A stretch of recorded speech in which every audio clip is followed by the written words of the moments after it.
জমি কিনলে নামজারি বাতিল সহ দখল হারানোর ঝুঁকি তৈরি হতে পারে এমন সতর্কতা দিয়েছেন আইন বিশেষজ্ঞরা। তারা বলছেন, মৃত ব্যক্তির রেখে যাওয়া জমি অনেক সময় ওয়ারিশদের মধ্যে মৌখিকভাবে ভাগ হলেও তা লিখিত ও রেজিস্ট্রিকৃত না হলে আইনগতভাবে কার্যকর নয়।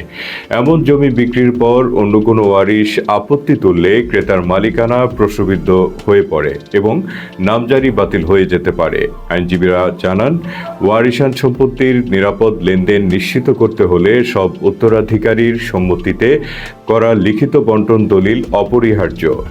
এই দলিলে জমির দাগ নম্বর, সীমানা এবং প্রত্যেক ওয়ারিশের নির্ধারিত অংশ স্পষ্টভাবে উল্লেখ থাকতে হয়।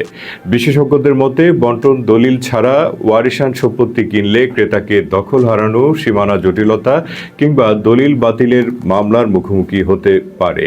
তাই জমি কেনার আগে বন্টন দলিল যাচাই, অভিজ্ঞ আইনজীবীর মাধ্যমে কাগজপত্র পরীক্ষা এবং মৌখিক বন্টনের উপর নির্ভর না করার পরামর্শ দিচ্ছেন তারা।